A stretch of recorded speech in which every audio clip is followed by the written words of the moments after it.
is Keyed In with Max and Brent, unlocking the minds of the industry's top real estate professionals. And now, here are your hosts, Max Rabin and Brent Jackson. Hey everybody, welcome to the Keyed In podcast. I'm Max Rabin. And I am Brent Jackson. Brent, our guests today are from DC, and they were going to come down, but a sign of the times, one of them has COVID, and we decided they came down with COVID. There we are. And so we decided to do it sort of, we're here and they're all remote. This is the Jeanne Phil and Meg Team from Compass. These are agents who we've known for many years. We run into them a lot, especially on Capitol Hill in Washington, D.C., because that's where they do a lot of business. So it's like if you're showing properties in Capitol Hill, you're probably showing one of their properties, one of their listings. Yeah, very often. So welcome Thanks to the for show. having us, guys. Thanks, guys. So, I mean, it's easiest because there's multiple guests here. We want to know how each of you got into real estate, and then we'll get to the evolution of the team, and go ahead and start off and tell us how you got into real estate. I mean, it's funny. We actually all individually got licensed probably within about 6 months of each other. So the fact that we're all together sort of seems appropriate. I was working on the Hill when my wife got pregnant and had very little leave at a new job. And I was like, well, I could do something different, but I didn't really know it was going to be a career. I just thought I'd stay home with babies while she went and earned, the hard dollars. But I got my real estate license. And then all of a sudden, everybody from Capitol Hill decided they were going to buy real estate in 2004 and 5, right? So I got busy fast, and I guess I decided I was never going to put on a coat or tie again. Sorry, guys. I mean, no worries. That made it very clear. I'm just not going back to the Hill or anything else. Okay, so right away then forget about it. We'll skip to this. What is it about Capitol Hill that even though it's Capitol Hill and it's next to the Capitol and Congress where everyone wears a suit and tie all the time, but everyone else is so chill and casual? The land of misfit toys. What is that? Why it's like a rebellion. The land of misfit toys is the land of misfit. It's a rebellion. So I think honestly part of it is it's a holdover from the days when cabbies wouldn't take you to the Hill. Right? You'd get in a cab downtown, you'd be like, go to Capitol Hill, they'd be like, I'm not taking you. Right? So I think Capitol Hill always just, if we're not part of downtown and K Street, we're just going to do our own thing. I really feel like that created some of the weird cultural changes. So we're blaming the cabbies. It's such a livable, walkable community. Everybody's walking and riding bikes all the time. And it's hard to wear a suit or a dress when you're doing that. I mean, Jeanne does it, but, it leads to a more casual sort of community feeling. Yeah, for sure. I'd say in Northwest, I mean, I know one agent who rides his bike around Georgetown. Oh, yes. He hasn't been on the show yet. So until he comes on to explain his bike riding habit, we'll leave that out of it. But that's not a problem. Yeah. Jeanne, do you ride your bike to appointments? I don't really drive much. I mean, you don't really want Jeanne to drive. No. Let's just also make that clear, right? All right. My bike basket fits a gallon of paint in the front. It's an easy place. It's an easy way to get around. You don't have to look for parking. So my question would be, if you're riding the bike, I'm just thinking, I go into an appointment, I have a collateral. Most agents do. So you're going into a listing appointment. Is all your collateral in the basket? Well, not with the paint, but it's in the basket. No. Right. All right. Well, let's go back to Phil. So Phil, to tell us a little bit more about starting off your career. So everyone was buying places on the Hill. You said you were never going to wear a coat and tie again, and that was so you would, as you got into real estate, you knew right away that your vibe was not going to be like the stuck up No, it's just not who I am at all. I got you. I mean, I've always been extremely laid back, so it just didn't feel like it felt pretending if I was trying to do that. And I think also sometimes people feel super comfortable if you're just being who you are, right? And sometimes I think it's disarming. Some people may look at me and be like, "Oh, I'm not hiring that guy," but I think a lot of people sort of are open to sort of my relaxed approach to the conversation. I don't know, maybe. Yeah. So. Yeah. And why real estate? So you got out of the shirt or the coat and tie industry. Why not something else? Like, why did you choose real estate? We owned a couple properties at the time. I bought my first house in 1998 when I was making $24,000 a year on Capitol Hill, and it was a 2-unit property at the time. So like I was sort of managing a rental property, and I was like, well, this is seems like a really good way to like make some money. And you know, I thought maybe I would do it more from a landlord property acquisition potential, like flip things. But then I got really good at sort of one aspect of it, which is just selling houses. So I shifted away. Also, I can't swing a hammer to save my life. So like being a landlord became like this sort of like $400 phone call, you know, just every single time. So I just gave that up pretty quickly. Probably too. That's kind of my landlording story is similar. I was like, I read Rich Dad Poor Dad, and I was like, oh, this is easy. You know, I'll just buy whatever I can find, finance it, and then you know I'll make like whatever profit and then it's like you forget that everything breaks all the time, and if you don't really know how to do all that or have the time for it, then there's your cash flow. It's gone immediately every month. Yeah, and it's more just a headache. So so I started selling houses pretty quickly, and we ended up having to hire a nanny and sort of, you know, but yeah, I made it very clear I'm not putting on a suit, just not doing it. Yeah. So yeah. Jeanne, how did you get started in the business? I moved to DC to go to architecture school at Catholic, recovering Catholic, and moved to Capitol Hill, and then got really involved in the community. It was sort of a back way of doing this. I had no intention ever of being a real estate agent. I was going to help people save beautiful historic houses. And then I was bought my first house on Capitol Hill in 1986, got really involved in the community, started renovating and restoring houses while simultaneously working full-time in the hotel luxury market. I was in food and beverage management for about 15 years, totally burned out in 2001. Gave notice the day before the September 11th attacks, and and then spent 2 years doing interior design, contracting, decorating, painting sort of things. And I'm standing in line at Frager's and kind of covered in paint because it had been a painting day. And Don Denton comes up and taps me on the shoulder. He's like, "What are you doing? I've been trying to get you to come do real estate forever, and you're covered in paint. We need to talk." So I partnered up with my sister-in-law, Libby Clark, and her best friend, Jackie Sink. And as newbies, we had a great run. And then they discovered that they had 7 children between their 2 families and needed more time for them. And that's just sort of how it all happened. And then I partnered up with Phil 17 years ago on literally a handshake. We had nothing in writing for the entire time of our partnership, which people find amazing. And then Meg partnered up with us 5 years ago, 6 years ago? 2018, I think we just said, right, Phil? Meg's a little more structured, which our respective spouses all really appreciated. She got everything together, got us all put things in writing, and introduced us to the joy of the spreadsheets. And so that's really how it is. It's sort of the background in architecture, interior design, and having a really good connection to people on the Hill. And great partners, honestly. Yeah. I would not be doing this if I did not have these 2 partners here. That is like the key. So Meg, what about you? I was working in Atlanta at Turner International. I had this great job for a young person right out of college. I worked for Turner International. I trained them on software, and I got to travel around the world, and it was awesome. But by the end of a stint of a lot of traveling, I was about to get married, and I was like, this sucks. I'm not doing this anymore. I hate it. And by that time, I really hated the traveling, did not want to wear a suit to work and all that.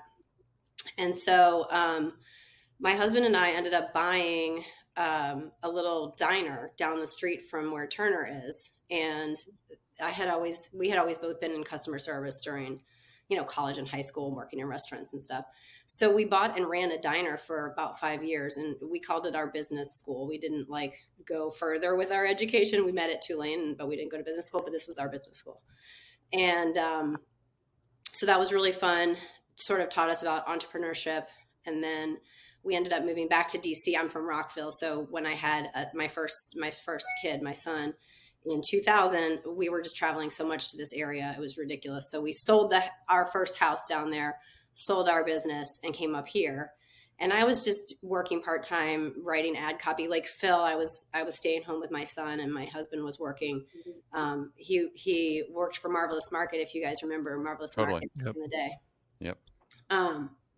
And, you know, some things happened where we bought our first house here, really enjoyed the process. This was our third, you know, purchase basically, after our house in Atlanta and our store in Atlanta. And the person the realtor who helped me buy, Todd Norris, was like, you should come into real estate.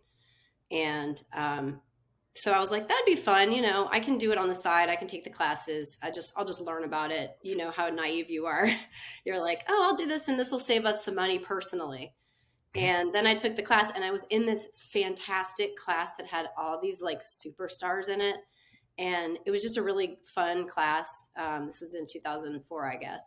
Got my license, you know, was going to just sell real estate on the side, and then realized how lucrative it could be. And like Phil, it was very quickly, it was like, okay, so average price point is 300,000, you know, you make X on that. So that's about 10 grand per transaction. I can really do this. And it went from like selling 2 houses to selling 5 houses to selling like 20 houses very quickly. Yeah. And, you know, I had to get childcare, had to put the kid in school, but like by that time he was old enough to do that. Mm-hmm. And I worked with Remax for a long time, a long stint. I lived over near Potomac Avenue. And so the Eastern Market, Remax Allegiance was my office for many years. And I partnered up with George Olson, who was a fantastic partner. We did a lot of great work together, and then ended up moving over to Compass in 2015, I think it was. And the three of us and George were the first 4 agents in the Compass office in Capitol Hill. So we didn't even have an office. We were at a hotel.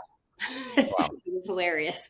Which hotel were you guys out of? Capitol Hill. We were out of the Capitol Suites. Yeah. Okay. Yeah. Sitting with boxes. I mean, it was we went rogue, and it was very interesting and intriguing. And we just felt like we were kind of like, you know, I don't know. We were the forefront there for Compass in our area, and it was really cool. And then a couple of years later, we ended up partnering up, and it's been great. And, you know, we all three have our special superhero talents, but you know, and then we've added 2 more agents, Annie and Alex Schindelbeck, and we added an admin this year or last year, I guess. And we're just kind of doing the thing, you know. We've got a bigger team now. It's really cool, and I think it's working for us. Okay, so Meg, so you're talking about you're talking about the makeup of your team. Let's get right into that. So now that you guys have you started your careers in real estate, you got together, and now how many people total are on your team at this point? There's 6 of us. 6 of us. So it's us 3, Annie Richardson, who is fantastic. She helps with buyers and sellers. She's just amazing at customer service. And Alex Schindelbeck is our buyer's agent go-to. And then we hired Christine O'Reilly, who is our admin, and she's just been phenomenal. And nice Alex started with Phil and me, and she is amazing with buyers. She's like the deep dive data queen. Like, you want some info, give it to Alex and she'll figure it out. And she's a good sport. Like, we started working with her for 6 months, and we're like, oh, and we're leaving the company you joined. You want to come with? Yeah. And she's like, sure. It was. So she's been a really good sport. Yeah. She drank the Kool-Aid. So I guess going back just a little bit, when you guys formed the team, Rob and I have our own team, similar situation, handshake. We've been together for almost 20 years. Everything works perfect. It's yin and yang. We have our strengths, our superhero talents. When you guys brought Meg on, or, you know, Meg joined, like, how did that form? What was the conversations like that you guys wanted to add a third person? So I mean, honestly, you know, Jeanne and I have been together forever. It's working well, but it's like, maybe you want to shake things up just a little bit, right? Like, I mean, it was basically a marriage, so I was like, let's adopt a kid, or Or but it's not a bring kid. another wife in. So I didn't want to go there, but yeah, I mean, it was. But she's a Interesting. solid producer, though, No, so it's not She like had a good yeah. dowry. No, she did a great book of business, and I think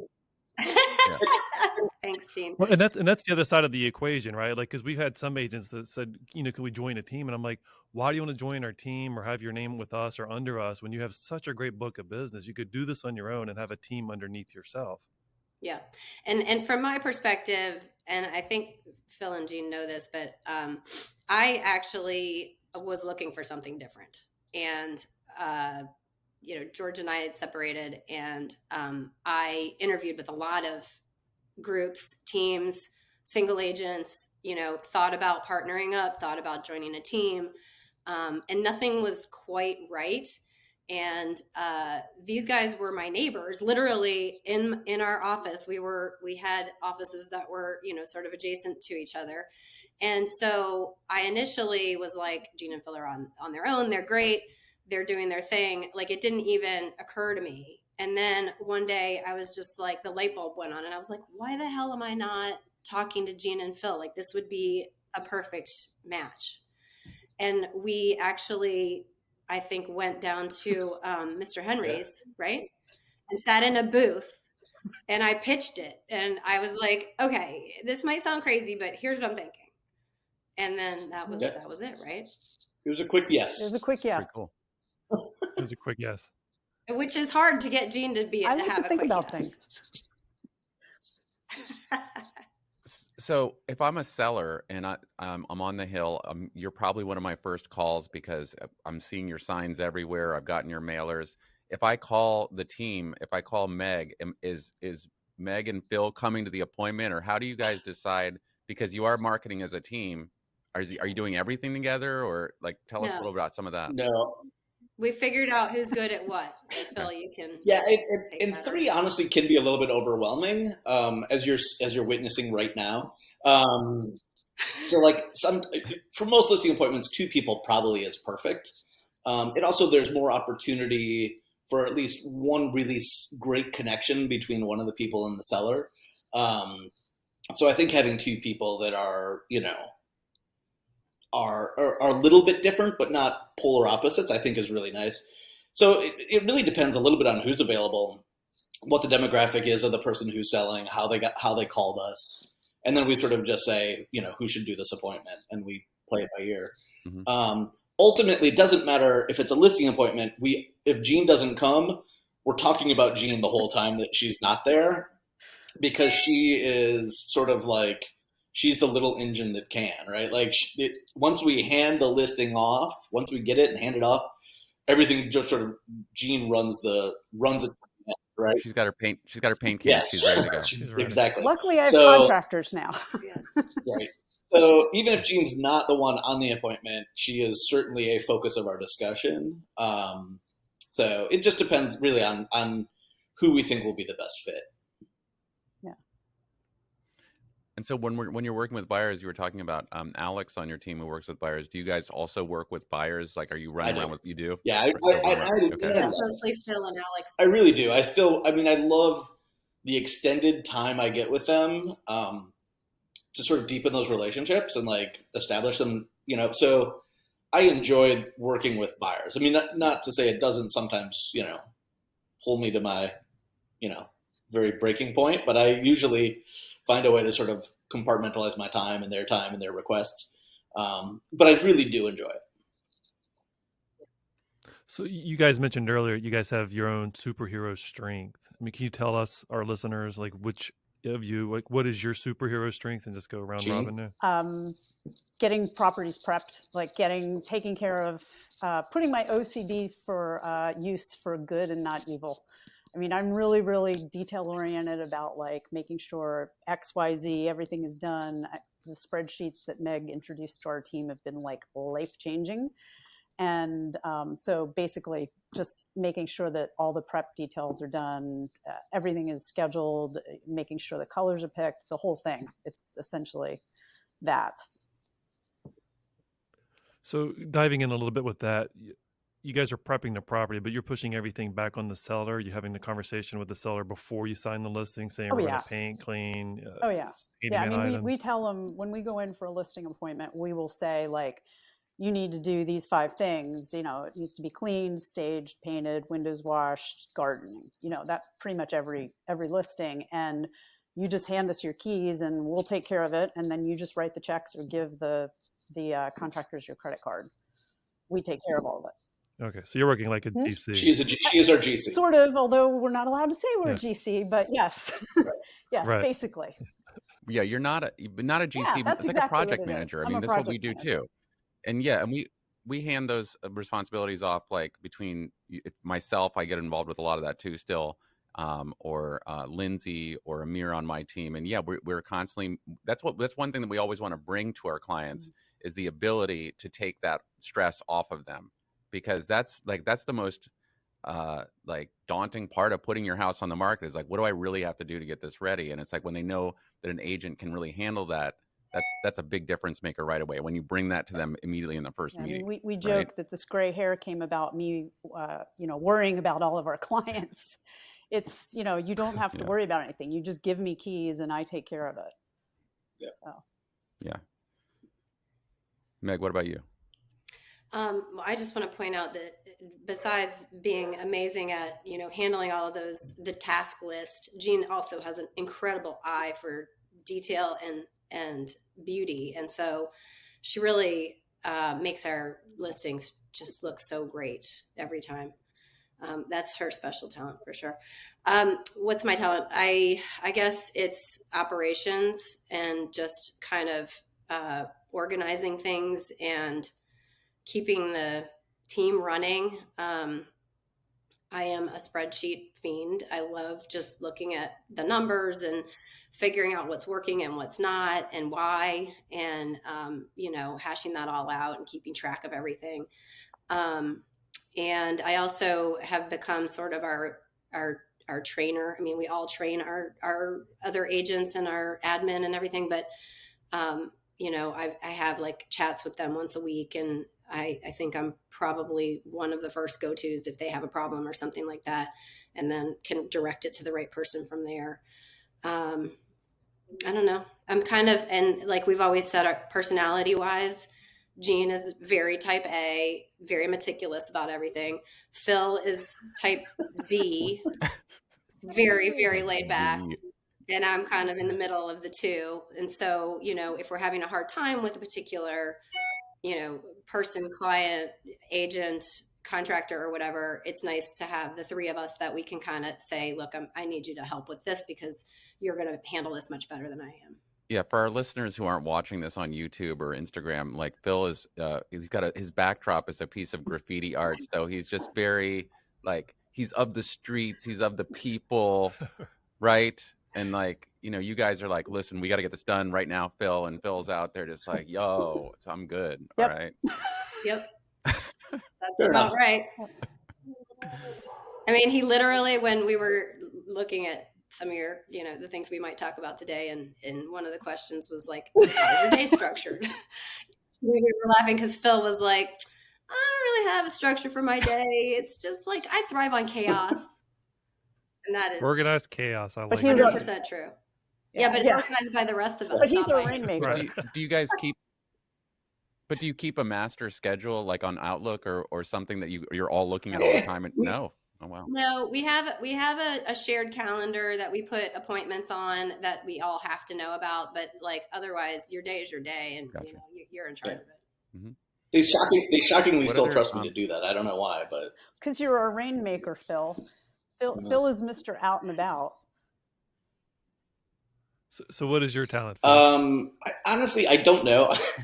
I think people quickly trust me, so I'm able to establish a pretty quick level of confidence and rapport with folks. And I enjoy spending time with people. So I'm out. I really do want to be social. I wouldn't describe myself as a full-blown extrovert. I do need my quiet time.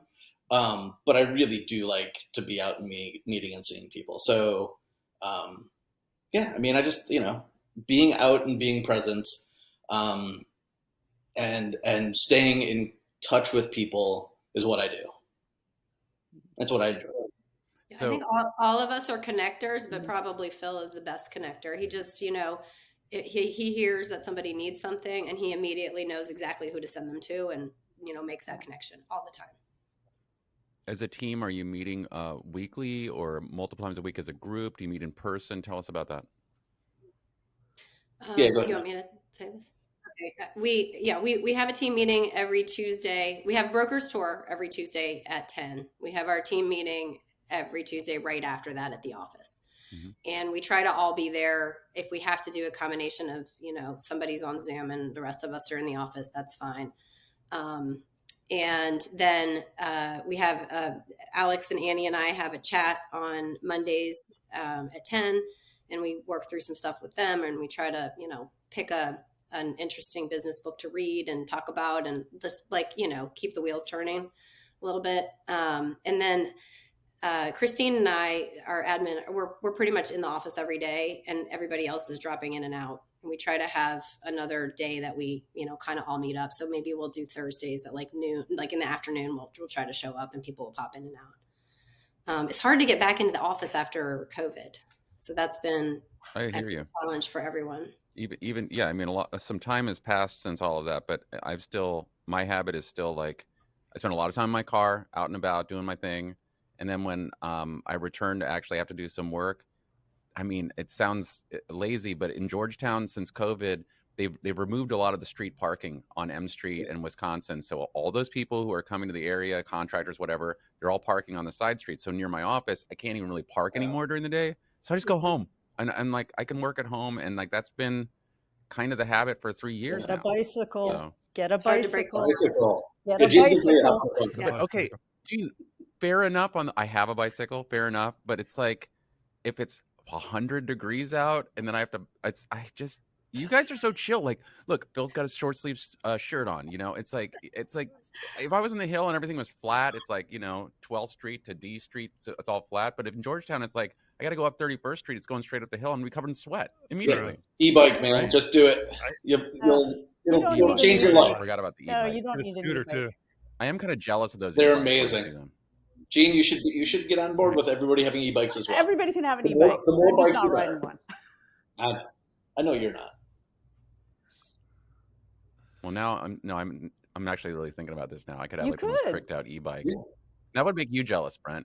I don't think you're going to be on an e-bike anytime soon. All right, fair enough. There's no way. It's you're going to go from Georgetown up to Wesley Heights. I mean, when you're on Capitol Hill and you're on the hill, that's fine. But if you have to go down over the hill, into Penn Quarter, it's coming up. What is that, Constitution or whatever? It's it's a little bit of. Every time I do it, and Jeanne's on her bike, and we do pass each other regularly, she's still going faster than I am up the hill and when I'm in a car. I swear to God.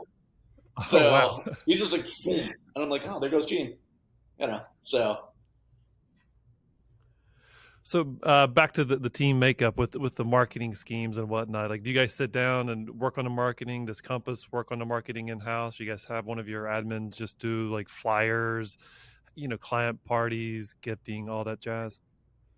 Yeah, we try to be consistent about some things. Jeanne has taken over social media, so she's our Instagram queen, and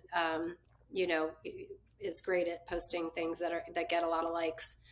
And we do an e-newsletter every month. We do postcards every month to our sphere and to the certain areas, footprints. And we do have client parties. We have a very well-known, well-established gingerbread decorating party at the holidays, which we can bring back now that COVID's over, and we're really excited. We get hundreds of people to come with their kids and decorate. Except for Meg's COVID case, it's over. It's totally over, except for everyone who's getting it again. So where is the gingerbread party?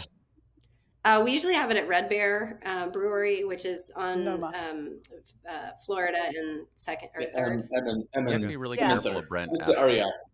When Brent asks about parties, be sure that venue will be booked that same night that they're trying to book it now for a gingerbread party. Yeah. We wouldn't have shared if we hadn't signed the contract. Don't worry, we're good. We're Oh, you guys are here. Brent just had a party the day before, the same gingerbread party. Different group of people. The first year you do a gingerbread party will change your life. You'll be miserable and thrilled. Yeah. I'm just telling you. I'm not a big fan. I know because we get the ones at Trader Joe's Yeah, for the yeah. little kids, and we come home and it's like, the little guy starts eating it before we even get like the stuff out to put it on. It's like the It's a whole nightmare. house is a mess. We make it an It's like- event, and then we send the parents home with sugared up children. It's like perfect. It's like There you go. you're not That's yours. the best Drunk way. adults, And the parents get to drink beer, drunk so they're adults and happy. sugared up children. Perfect combo. Right. So, Meg, you were alluding to you're really in your spreadsheets. Is that how you're managing your CRM? How are you managing all your contacts? I mean, you guys have like long histories of transactions. How are you doing it? Well, we do have spreadsheets and stuff. I love Google spreadsheets. I'm pretty simplistic about it. But I mean, obviously Compass has been amazing on the tech front. And so we're using their CRM. We use it in the spreadsheets in conjunction with their financial information and pages. So our CRM is something that we are working very hard on right now. It's been hard to manage the team's collective contacts and also have each particular person manage their contacts, because with AI these days it's so amazing. They can send out if what your contacts are, you have whatever 200 contacts, it can feed you who's likely to sell, and you should be really in touch with those people, who's a really good connector, and you should be really good in touch with those people. So there's just this whole new world of what you can do with your contacts. So yeah, we're using the Compass CRM, and that's been really amazing. They bought Contactually a while ago, so it's associated with that. Let's switch gears a little bit. Now, I'm not trying to like put you guys in a box, but I mean, I think of you guys as Capitol Hill agents when I think of your names and I see your signs and everything. And I think of that as being a niche, like it's because I think of Capitol Hill as being a niche market within the city. I mean, I do sell houses in Capitol Hill a few times a year, but it's like, I don't spend a lot of time down there. Whenever I'm working down there, I'm kind of like relearning the market on the fly, You should. like You should refer it out. What's that? You should just refer it out. We know some good agents. Yeah, we know some good agents. I know how to Yeah, get we there. know It's some only good 20 agents. minutes down the street. I can get there. But if you have to relearn the market, just give it to somebody that knows Well, the and market. We got 3 of them right Okay. here. All right. Fair enough. 4 really. But when I say relearn the market, I mean like any price bracket over there, see what's selling for what. It's not, it's not on the back of my hand like it is for you guys. Do you guys think of yourself as being like Capitol Hill niche realtors? I mean, I know you service all kinds of different areas. Meg, I was showing a listing of yours recently in Georgetown, right down the street from me. But tell us how you think of your team. I mean, it is something we've struggled with, right? Like, there's a lot of business in Washington, D.C. and the region, and you don't totally want to say I'm not doing that business. But there's something wonderful about doing, the vast majority, blocks from your house in a neighborhood you know so well. So, yes, we are known as Capitol Hill agents, and I think we've embraced that. But we don't want anybody to ever think that we're not capable of servicing them elsewhere. And I think once people know us and sort of understand how we operate, they're happy to have us help them work elsewhere. But generally, they start with us because they heard, that we're Capitol Hill agents. And then if they're on Capitol Hill and they have their 4th kid, they're like, peace out, right? Like, I gotta find more land. They still usually call me to help, find their next one. Sure. Well, we've also been really strategic in making sure that we can help those folks, like what Phil said. I mean, we don't want to lose that business where someone wants to move off the hill from somewhere else or vice versa. And so, we're licensed. Our team is licensed in the DMV. So I'm licensed in Maryland and DC. Phil and Alex are licensed in Virginia. Annie's licensed in DC and about to be licensed in Maryland. Jeanne's licensed in DC. So we can cover everything. If somebody does really want a specific neighborhood that we are not versed in, we don't hesitate at all to refer that out, though, because it's not going to help anybody if we're blindly trying to help somebody in a neighborhood that we don't know. That's Phil's wise been spending advice. a lot of time Oh, I see. driving around in Virginia the past year. A little more than I was hoping to, but you know it now. We're out in Virginia. I've sold a bunch down sort of the south of Old Town in the Mount Vernon-y area. It's a great place to look. That's got square footage and space. Still reasonably affordable for a big house. Are these your like family type buyers who are leaving the hill and Exactly. looking for that Yeah. space? And it's Yeah. usually, it's almost Yeah. always number of children, right? Like Capitol Hill houses are great up to a certain family size, and then they become either, absurdly expensive by Capitol Hill standards, or they just need to go somewhere. Non-existent. Mhm. We've lost a few buyers or residents in Capitol Hill to that exact area, and they're usually, I think, 3 in the last couple of years, but they're all tied to Bellevue Country Club. Or Belhaven. Belhaven. Yeah, there Belhaven is certainly Country Club. a little draw at Belhaven as well. Yeah. So are your buyers the same? They're leaving Capitol Hill. They want the house, the yard, the land, all that, but they're also tied to like the golf, tennis, At swimming. least 2 of our folks were Belhaven folks that I can think of. So it's funny that you mentioned that. Yeah. Yeah. And then you get the people that can't afford the hill, or are kids of people that live on the hill and, need to move to Maryland and end up in Silver Spring or Sure. Rockville or Tacoma Park. Not anymore. Tacoma Park is probably priced out now, but so we try to be able to help those folks too. Yeah. Jeanne, what's the furthest you ride your bike? Would you yeah. go down to Old Town or? Oh wow.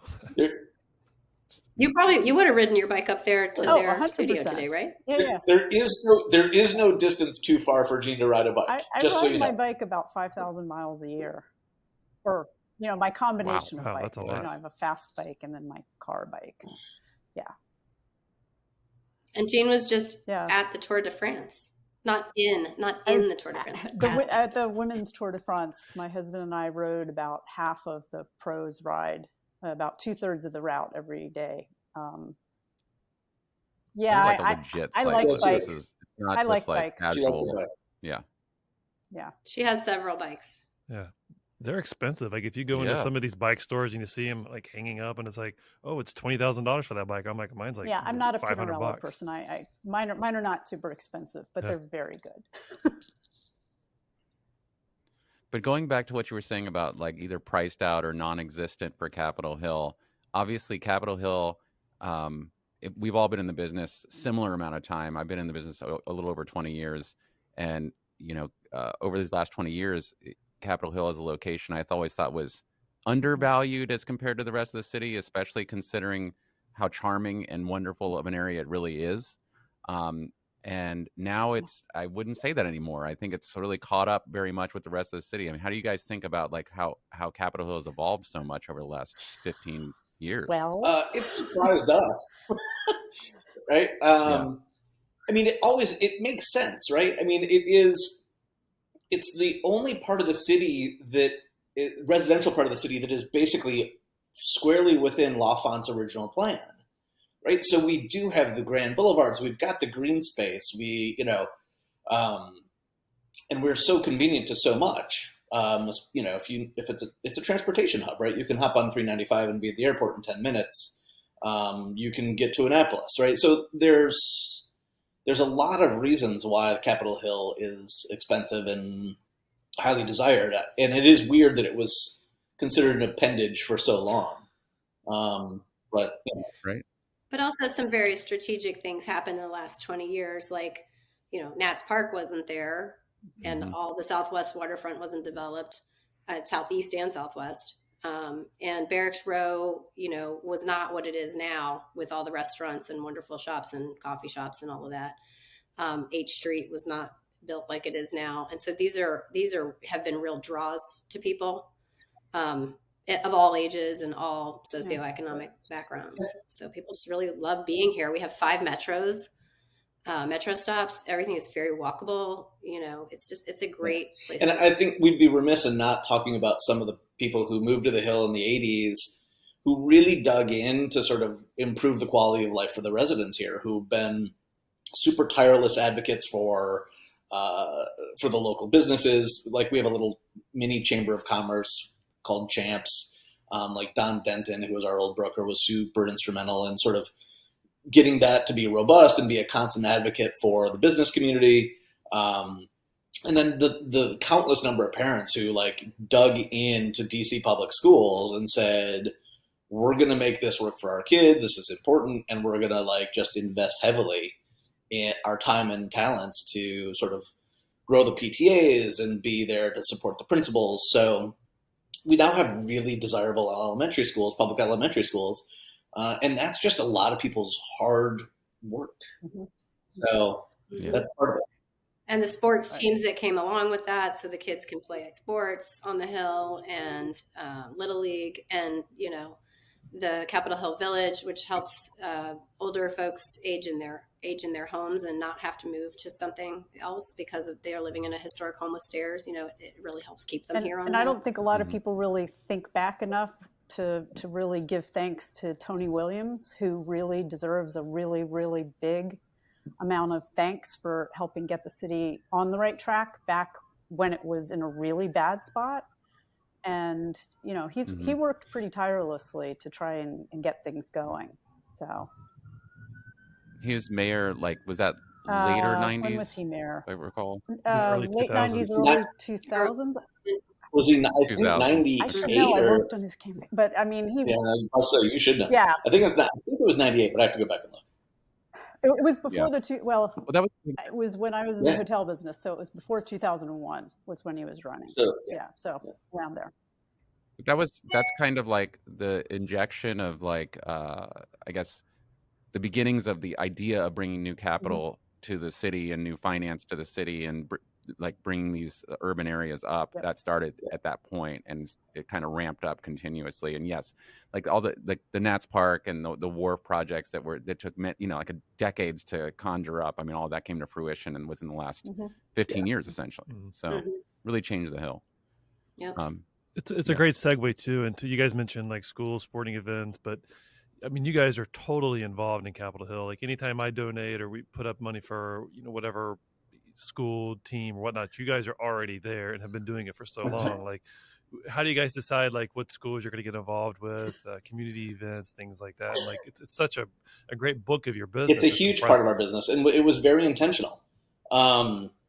Advertising in publications is fine, but we got so much more personal gratification from giving that money to local schools that we just decided this is something we wanted to do. So I think Meg can confirm, but it's about 40 organizations a year that we donate to. Just on the Hill, 40 organizations on the Hill. They're not just on the Hill. Okay. They're all philanthropic. They're local, but they're not all. But the majority of them are. And it got to the point where, at the end of a year, when we were we made a little extra money, maybe for tax reasons, maybe we should be aggressive in getting some of it out the door. Jean's calling every PTA, being I need to give you a credit card number. And they're like, for what? And they're like, just charge us. I want to pay you now for next year. Charge it. Put it on auto payment. Right? So, and people do That's that. good. 100% doing this for now nearly 20 years. Everybody knows we sponsor things. And no one's afraid to ask, which is great too. But it's look, Brent, you're new school for Capitol Hill compared I to am them. new school, Look, it's like yes. this. They built the castle, then the moat, and then they scorched the earth a good 50 miles I'm outside in of it. the peasant alley outside. Oh. There's little small houses. He's looking over there going I think I could get into the No. castle. Anybody who wants to donate to the causes we care about, we're thrilled. We don't care. Bring it Yeah, on. they're More open to Brent. donations. More Yeah, Brent. absolutely. As long as your name is above ours, go ahead. We don't even care about that. Yeah. We really don't. We just want people to support. Not yours, Brent. There may be an age or two who I don't want to see above me, but yours is fine. Well, thank you. That's kind. Brent, I see your name all over the place. We're trying to do our part. We're trying to keep up with you guys. So you guys have set the bar high. So we're just hoping to be almost Just there. keep writing checks, man. It's not that hard. Exactly. Write those checks. Right. Well, you guys are certainly some of the most experienced and adept agents that I've ever known and worked with. I got to say that. And but one of our classic questions is from each of you, if you were starting all over again, is there any advice you would give to the younger realtor you? Jeanne, do you want to start? I'm the oldest. No, your name's first on the list. I think that my big piece of advice, I have two, is one, after years of not doing this properly, make sure you take time for yourself. It's really, really, really important. And two is partner up and get a great mentor. Just just make sure that you learn from somebody who is good at teaching things and follow good practices, because not every practice in this industry is necessarily good practice, and good practice makes us all good. Well, on that, I'll piggyback on that because I've worked with lots of agents who've come and gone through my company. I've seen younger agents working with different agents, and then I've heard them say, like, I don't think I like working with this person. I'm like, then get away from them, okay? Like, if they're doing something that you don't like and you get a vibe, then you're probably right about that. Find someone who you really think knows what they're doing, and like they're like responsible and concerned, all of the good things. You got to see that. Ethics is really important, and the three of us really have the same business ethics, and we will walk away from a deal before anything looks or smells weird. We're like, nope, we may not be your agents for this. So, yeah. Yep. That's good. Phil, what about you? I probably should do more self-reflection in general. I don't sit here with a ton of regrets, or the one thing that I think I was incredibly lucky on, and I would encourage people, going back to Jeanne's point, is I landed in Don Denton's office, which is the big Coldwell Banker office on the Hill, and I got to sit next to some of the smartest, most experienced agents in the city at the time. So I could really sort of like listen to how they talk to people. Like, so for me, I was lucky enough that I was in this amazing office with all these people, Ryle Smith and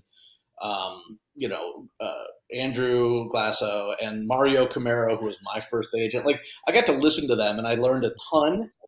So, old school names, right? Mario Camaro. So I don't think I look back with a ton of regrets. The one thing, I was too busy early in my career to make good long-term strategic decisions. Like, I was terrible about a CRM, and I was not keeping in touch with folks because I was too busy, and I was a single agent. I was running around, crazed. And so I clearly left business on the table by not doing a good job early in my career. So with agents who are starting, just be really diligent about building your CRM from the get-go and figuring out a strategic way to use it, which I was bad at. Advice. Mm-hmm. Meg? I guess, sort of echoing some of this, I would say sometimes the best clients are the ones that you turn away. And that can go with people you think are your mentors too. I mean, we've all worked with agents, clients, and you, like you said, Max, you get that gut feeling. And if you're young and sort of new in the business, you might think, well, this person definitely knows better than me. Or if it's a client, I really want this business, so I'm going to take this client on. And something that we've really, I think the three of us have come into in the last couple of years is there is business that will be bad for you to take. And so you just need to not take that, because you will regret it. And it's really hard to think that way when you're young and hungry, but that is, it's an important lesson. That advice is going around a lot lately. We had Melinda Estridge on the show recently, and she and Lauren Davis were talking about the book, The Full Fee Agent, which is very popular right now. And that's one of the main things in there is like, you need to know. I love, one of my favorite things was whether you're the favorite or the fool when you go to an appointment, because people will abuse your time and with no intention of working with you. So you have to know that you have to use your intuition to know right away. And then the other thing is, just like you said, like if there is a seller or a buyer even who's telling you things that are unrealistic and they're not listening to you or hearing you, and there's different methods in this book to suss that out, then it's not worth your time. Like, your life doesn't include this. 100%. 100%. Yeah. And I think the pandemic has, unfortunately brought out the worst in some people. And, agents, like anyone who's sort of in the customer service industry, can be abused. And it feels terrible when someone that you're working with does not value you as a person or your opinion or your, any of it. And so you just don't need to take that. Yeah. I think TV has a lot to do with that as well. It's like whatever Bravo and some of these TV shows have glamorized being a real estate agent. They all think that we have these private planes, yachts, cars, third, fourth homes, and it's like you're getting paid too much, and like it's too easy of a job. And it's like, it's a whole nother conversation. Well, when you live on the hill, it is. When you're with their team, absolutely. Yeah. No. Nothing's easy. No, it's not. No, you got to do the work. One more thing, somebody that I actually did, but I think is really important, that a lot of young agents may not think about is save for retirement. I mean, I know when you're getting your first paycheck, it's hard to think like, oh my God, this is so little, right? Because your expenses are about 50% of that. But just get an IRA or a SEP, or set something up so that you're always saving at least something out of every single paycheck, and don't touch it ever. Jeanne, that's its own show. I think Brent and I need to do a whole show on like how to be financially responsible as a realtor, because it is tough for a lot of agents to do. It's really tough. I think everybody on our team, the first year they get their 1099 form, they're like, uh-oh. They turn it into tax, man. They go in a step forward. Like they forgot to plan for the tax bill. Like you get a check for $10,000, then you spend $10,000. Whoops. Yep. That's all. Yeah, those are hard lessons. You should do a whole show on that. I'll be dialed in right away to listen. We should. That's a great idea for a show. Actually, I think we should think about doing like a mini roundtable just on like personal realtor finance, and we'll pull in some of our like top people. Yeah, some catastrophic stories. If Lauren, our producer, is listening to that, she's writing this down. There's epic fails out there. I don't know who will admit to it, but there's a lot of epic fails. No doubt. Jeanne, Meg, and Phil, thank you so much for coming on today. And Meg, I know we were making jokes about COVID, but I hope you're feeling okay. And we obviously want you to get better soon. And so we can all get together and group hug, Yes. Absolutely. The gingerbread party. Gingerbread. Absolutely. But Brent's going to do some rapid fire questions. So I hope you guys are ready. Here you go. Here we go. Right. These will be, I think you guys are probably our first, Hill focused agents. So these are going to be for the agents that never venture over like Max. What? I know where it is. Yeah, I know. Okay. What is your favorite Capitol Hill shop that you go to? Your favorite Capitol Hill shop? Jeanne? There's so many. Mm-hmm. East City Books is amazing. That's a great one. Hill's Kitchen. East City Books. Hill's Kitchen is awesome. Pretty much everything at Eastern Market. Spend a lot of time there. Mm-hmm. The new flower shop that's is it Reed Wild? Yeah, it's really a neat place. Yeah. So but Hill's Kitchen, I have like a standing account there, so that's probably What's Hill's Kitchen? Where? What is it? Is it a restaurant or what? Exactly. It's a kitchen supply store. Oh, okay. Our friend Leah. Yeah, I knew that. Yeah, it's amazing. Yeah, and Labyrinth is good. It's a game store where they, obviously they have games for kids and adults and puzzles and all kinds of fun stuff, but they do like, game nights for people where you can get together with people who like the same games. 3 women-owned businesses, by the way, that's randomly. Well done. Oh, yeah, that's right. Again, that's one of the great things about the Hill, though, is that you do have these small, independently owned businesses, which the neighborhood adores, and there's a lot of them, and you're discovering new things all the time too in the Hill. I think that's really great. So, what's your go-to restaurant on Capitol Hill? I think we all love Rose's, Buchert's. My husband and I picked 3 right at the beginning of the pandemic that we really wanted to survive. Lowson Town, which is Laotian. Kane, which is an amazing Caribbean restaurant on H Street. If you guys don't know Kane, you really need to go there. And Indigo, which is Indian. And they're very close to each other. The H Street corridor, they're really great. Yeah, the Guire household supported Makedo a lot during the pandemic. That was a very regular occurrence. So. Mm-hmm. Yeah, the Hill restaurants were good about delivery and trying to make it special. Like they'd deliver cocktails or a bottle of wine with your food. I'm sure that a lot of restaurants in DC did that. Rose's did a really great job. Yeah, that was really great. Rose's was great. Yeah. What is your go-to coffee shop? Peregrine. Yeah. Yeah. I mean, if we're going to sit outside and meet clients, sometimes it's hard to sit there. So Radici is also very good. Yep. Right at Eastern Market. Mm-hmm. So you guys are on the Hill. This is a hot topic now. The Commanders are back. NFL's here. What do you hope happens with Anything but RFK? football. Not a football stadium. Not football. Listen. Yep, Well, pretty unanimous here's the other there. thing. I coach Elliott Hines swim team, and so I really Okay. want an Olympic pool there. Like I desperately want an Olympic pool there, which is on the list, right? Like if you've gotten the questionnaire from the district, I encourage everybody to fill it out, especially if they have my viewpoint. So If it not- is, they ask you to rank use for that space, and a top-notch sports venues on the list. So Not football. Okay, like a sports For venue public. for the public, the yeah. public. So indoor, Like a St. James exactly, type indoor setup. track, Olympic pool. Yeah, Nice, that'd be great. I think most of the people that live on the Hill want that space to be used for something that is more hill centric, more, neighborhood centric, rather than a game like, every so often that just brings people from everywhere else to our neighborhood. Well, I for one, I'm a huge tennis player, and I use public courts wherever I'm going. And I think the city needs just more and more recreation space for the public, like high level facilities. I don't know if you're familiar with Jelliff over in Georgetown. It's like a gorgeous turf field with lights. There just isn't enough of that in the city, so people can really enjoy being outside and doing sports and doing things at all hours. Yep. They really need that. 100%. So Yeah, agree. Last question here. Who would play each of you in a movie? I'll go first. It's probably Paul Giamatti. Oh, that's a good I one. like it. I've been told Holly Hunter, little type A. Okay. Yep, I can see it. Yeah.